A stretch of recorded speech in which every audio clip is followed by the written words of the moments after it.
अस्सलाम वालेकुम जी, मैं हूं नसर इकबाल और उम्मीद करता हूं कि आप लोग खैरियत से होंगे। दूसरा लेक्चर शुरू हो चुका है HTML का। उम्मीद करता हूं कि आपने पहला लेक्चर जो है वो बड़े गौर से देखा होगा, उसकी प्रैक्टिस की होगी और जो लोग प्रैक्टिस करेंगे इंशाल्लाह वही जो है वो HTML को सीखने के काबिल होंगे।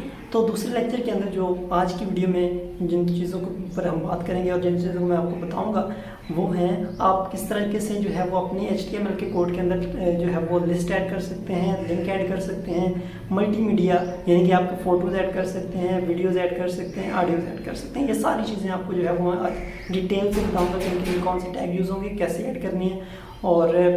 और उम्मीद करता हूँ कि आप लोगों ने जो है वो पिछली वीडियो देखी होगी। अगर नहीं देखी तो लाजमी से जो है वो लिंक डिस्क्रिप्शन में होगा, जाकर ज़रूर देखें। मोहब्बत और प्यार की वजह से ही ये चैनल चलेगा और आप लोग अगर सपोर्ट करेंगे तो इंशाल्लाह मैं मज़ीद अच्छी और इससे मज़ीद बेहतरीन वीडियो जो आपकी लर्निंग और अर्निंग के लिए बहुत इंपॉर्टेंट होगी वो बनाऊँगा। जी, तो मैं आ गया हूँ अपने लैपटॉप की स्क्रीन पे और जिस तरह के मैंने आपको बताया कि आज की हमारी जो क्लास है वो लिस्ट, लिंक और मीडिया टैग्स के बारे में होगी। तो बाज़ औक़ात आपने देखा होगा कि जब आप वेबसाइट को विज़िट करते हैं तो वहाँ पे आपको कुछ जगह पे लिस्टें मिलती हैं, जैसे कि हम जो है वो लिस्ट की फॉर्म में लिखते हैं। फ़र्ज़ करें कि हमने किसी आर्टिकल के अंदर कोई पॉइंट्स लिखने हैं तो वो हम एक लिस्ट की फॉर्म में लिखते हैं, तो उसके लिए हमें लिस्ट का टैग चाहिए होता है। इस तरह हमें लिंक के टैग चाहिए होते हैं अगर हमने कहीं पे लिंक लगाना है किसी और वेबसाइट का, किसी और पेज का, तो उसके लिए हमारे पास जो है वो लिंक और लिस्ट के टैग्स होते हैं। तो हमारा तीसरा चैप्टर जो है उसके अंदर ये है, हम लिंक और लिस्ट के बारे में देखेंगे और चौथे चैप्टर के अंदर हम देखेंगे कि किस तरह हम मीडिया ऐड कर सकते हैं। मीडिया से मुराद ऑडियो भी हो सकती है, कोई पिक्चर भी हो सकती है, कोई वीडियो भी हो सकती है। तो उनके लिए कौन से टैग होंगे वो हम उस वीडियो के अंदर डिस्कस करेंगे। तो अभी चलते हैं हम अपने लिस्ट और लिंक्स के ऊपर। तो सबसे पहले देखें कि इसका जो फर्स्ट पॉइंट है, list are used to organise and present information in a structured manner, यानी कि एक ख़ास तरतीब के साथ कोई पॉइंट्स हैं तो उनको शो करवाने के लिए हमें लिस्ट की ज़रूरत होती है। तो की पॉइंट्स इसमें क्या है कि एक तो अब ऑर्डर्ड लिस्ट होगी, ठीक है, एक अनऑर्डर्ड लिस्ट होगी। अब अनऑर्डर्ड क्या होती है? अनऑर्डर्ड जैसे आपने देखा होगा कि बाज़ औक़ात ना बुलेट पॉइंट्स होते हैं, जैसे कोई स्टार बना होगा, कोई नुक्ता लगा होगा, जैसे ये अभी आपको नज़र आ रहे हैं यहाँ पे ये। तो ये क्या है? ये एक अनऑर्डर्ड लिस्ट है, इसमें ऑर्डर नहीं है। ऑर्डर से मुराद ये है कि 1 2 3 4 या ABCDE, ठीक है, इस तरह करके अगर होगा तो उसको हम कहेंगे ऑर्डर्ड लिस्ट। और अगर सिंपल कोई सिंबल दिया होगा तो उसको हम कहेंगे कि ये अनऑर्डर्ड लिस्ट है। तो अनऑर्डर्ड के लिए हम जो टैग यूज़ करेंगे वो क्या है? वो UL है, ठीक है। UL से मुराद क्या है? अनऑर्डर्ड लिस्ट, ठीक है। और उसके बाद अगर उसके अंदर हमने आइटम डालना है, जैसे कि हम एक लिस्ट बना ली, अब उसके अंदर एक एलिमेंट या एक एटम जो है उसके लिए हम क्या करेंगे? लिस्ट आइटम के लिए LI का टैग यूज़ करेंगे, ठीक है। बुलेट पॉइंट्स ये आगे लिखा हुआ भी है, ठीक है। मतलब एक जो बुलेट पॉइंट का एक पूरा स्ट्रक्चर है उसको हम ऑर्डर्ड या अनऑर्डर्ड लिस्ट के साथ शो करेंगे। अगर वो बुलेट पॉइंट्स हैं तो वो हम अनऑर्डर्ड लिस्ट के अंदर जाएंगे और उसके अंदर जो एक एलिमेंट है या एक एटम है उसको हम LI यानी कि आइटम लिस्ट आइटम जो है उसके साथ शो करेंगे, ठीक है। तो ये दो टैग यूज़ होते हैं, UL और LI। अच्छा, उसके बाद होती है ऑर्डर्ड लिस्ट। ऑर्डर लिस्ट से क्या मुराद है? जिसमें हमें पता लगता है कि ये पहले नंबर पे है, ये दूसरे नंबर पे है, ये तीसरे नंबर पे है, ठीक है।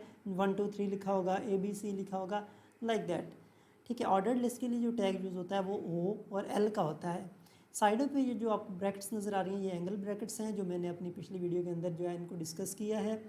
अगर आप लोगों ने वो वीडियो नहीं देखी तो लाजमी से आप जो है वो इस कोर्स को शुरू से देखें ताकि आराम से आप, जल्दी नहीं है, मकसद ये है कि आप लोग इसको सीखें।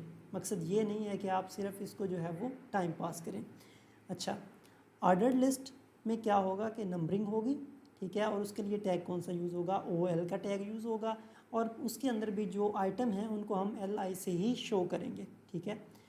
अच्छा, उसके बाद होता है डेफिनेशन लिस्ट। डेफिनेशन लिस्ट को हम DL से शो करते हैं, ठीक है, या DT से भी शो करते हैं। और उसके साथ जो DD है ये किस लिए यूज़ होता है? ये डिस्क्रिप्शन, यानी कि अगर कोई फ़र्ज़ करें आप बताते हैं कि व्हाट इज़ HTML, तो उसके लिए हम क्या करेंगे? HTML के आगे जो डेफिनेशन आएगी उसके हम यूज़ करेंगे DL यूज़ कर सकते हैं, यानी डेफिनेशन लिस्ट। उसकी डिफरेंट टाइप्स की डेफिनेशन हम कर सकते हैं। और अगर उसकी डिस्क्रिप्शन देनी है तो उसके लिए हम डी का टैग यूज़ करेंगे। तो ये टैग हैं लिंक्स और लिस्ट के। अच्छा, उसके आगे चलें तो हमारे पास हाइपर लिंक आता है। हाइपर लिंक जो है ये अब हमारे इस चैप्टर 3 का दूसरा पार्ट है, जिसके अंदर हम लिंक्स की बात करते हैं। बाज़ बात ऐसा होता है कि आप कोई वेबसाइट विज़िट कर रहे होते हैं तो वहाँ पे ऑप्शन होता है कि उसके ऊपर क्लिक करें तो आप किसी दूसरी वेबसाइट पे, किसी दूसरे पेज पे चले जाते हैं। तो वहाँ पे बेसिकली लिंक लगा होता है, एक टेक्स्ट के पीछे लिंक लगा होता है, तो उसको हम कहते हैं कि ये एक हाइपर लिंक है। और उस हाइपर लिंक को हम कैसे लगा सकते हैं वो इस जो है वो पार्ट के अंदर हम देखेंगे। Hyper links enable navigation between web pages और रिसोर्सेज। यानी बाज़ औक़ात ऐसे होता है कि आप अपनी ही वेबसाइट पे किसी और पेज का लिंक देते हैं, या ऐसे होता है कि आप अपनी वेबसाइट पे किसी और वेबसाइट का लिंक देते हैं। तो वो किस तरह दे सकते हैं, वो हाइपर लिंक के थ्रू दे सकते हैं। और उसके लिए कौन सा टैग यूज़ होता है वो नीचे आ रहा है कि लिंक एलिमेंट कौन से होते हैं। एंकर टैग होता है, एंकर टैग को हम ए से शो जो है वो शो करते हैं और साइडों में ब्रैकेट होती है। फॉर क्रिएटिंग लिंक हम कौन सा टैग यूज़ करेंगे, ए का टैग यूज़ करेंगे। Link to external websites using absolute URLs, ठीक है, यानी कि किसी और वेबसाइट का यूआरएल आप यूज़ कर सकते हैं। Linking to internal pages using relative URLs, यानी कि अपने जो रिश्तेदार या अपने जो करीबी यूआरएल्स हैं उनको यूज़ करके जो हम इस्तेमाल करेंगे वो इंटरनल होंगे और जो किसी और वेबसाइट के होंगे वो एक्सटर्नल होंगे। लिंकिंग टू ईमेल एड्रेस, यानी बाज़ का आप ऐसा भी होता है कि ईमेल पे भी लिंक लगा होता है, आप क्लिक करते हैं तो फ़ौरन आपको जो है वो ईमेल बॉक्स के अंदर ले जाता है जहाँ पे आप ईमेल टाइप करके सेंड कर सकते हैं। तो वहाँ पे भी जो लिंक लगा होता है वो एक हाइपर लिंक होता है और उसके लिए कौन सा टैग यूज़ होता है, ए का टैग।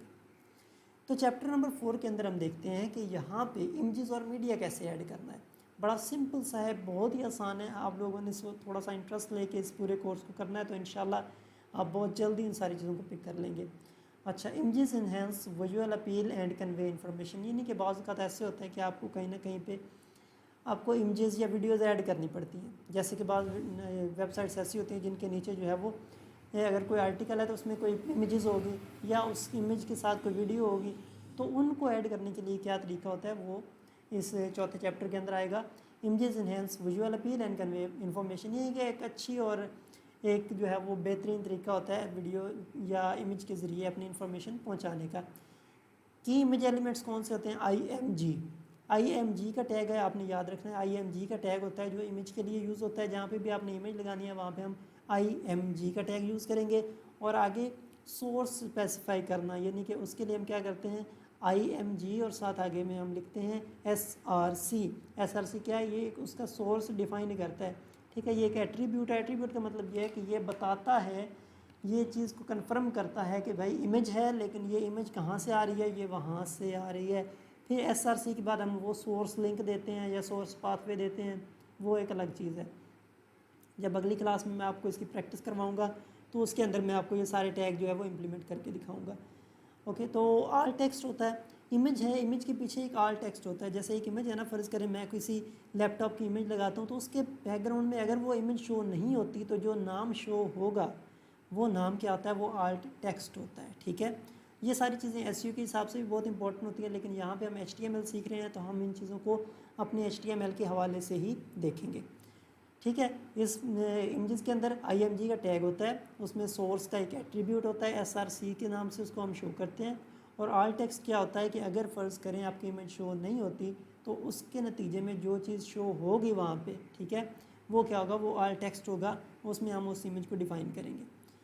ओके, तो लास्ट जो इस लेक्चर की लास्ट स्लाइड है उसके अंदर हम देखते हैं कि एम्बेडिंग मल्टीमीडिया में आप ऑडियो भी हो सकती है, वीडियो भी हो सकती है। अब अगर आपने ऑडियो ऐड करनी है या वीडियो ऐड करनी है तो उसके लिए सिंपल जो है वो ऑडियो AUDIO ऑडियो का टैग होगा, वीडियो के लिए VIDEO वीडियो का टैग होगा। सिंपल आपने इन टैग्स को यूज़ करना है। इस ये जो है ये ओपनिंग ऐड दूसरा टैग होगा और उसके बाद जो आप अपना लिंक देंगे उस वीडियो का और एंड पे जो है वो क्लोजिंग टैग हो जाएगा, ठीक है। इस तरीके से आपकी वो वीडियो एम्बेड हो जाएगी। एम्बेड का मतलब है कि आप एक वीडियो सोर्स को अपनी वेबसाइट के ऊपर जो है वो शो करवाना चाहते हैं तो उसको एम्बेड करना कहते हैं।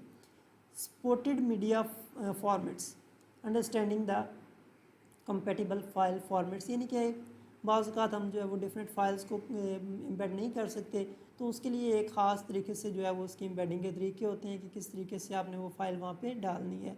Controlling multimedia playbacks using attributes like controls and autoplays, यानी कि आपने कहीं पे अगर कोई वीडियो या ऑडियो ऐड की है तो उसके अंदर अगर आपने ऑटो प्ले लगाना है या कंट्रोल लगाना है तो वो आप एट्रीब्यूट के ज़रिए ऐड कर सकते हैं। जैसे इमेज के साथ सोर्स का एट्रीब्यूट था, ऐसे ही ऑडियो या वीडियो के साथ कंट्रोल या प्ले ऑटो प्ले का एट्रीब्यूट होता है।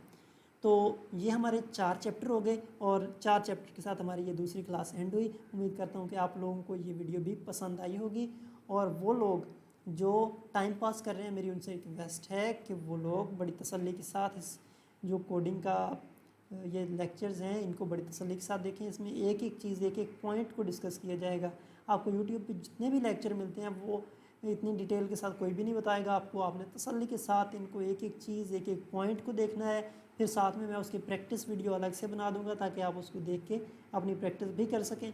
अभी आपने कंसेप्ट क्लियर करना है, अगली वीडियो के अंदर आपको इसकी प्रैक्टिस कराई जाएगी। साथ साथ आप करेंगे तो इंशाल्लाह आपको ये जल्दी चीज़ें कवर हो जाएंगी और आप जल्द अज जल्द जो है वो HTML उसके ऊपर अपना जो है वो अबूर हासिल कर लेंगे। तो इंशाल्लाह मिलते हैं नेक्स्ट वीडियो के अंदर। तब तक के लिए अल्लाह हाफिज़। चैनल को सब्सक्राइब कर लें और लाइक करें और साथ में शेयर भी कर दें। ओके जी।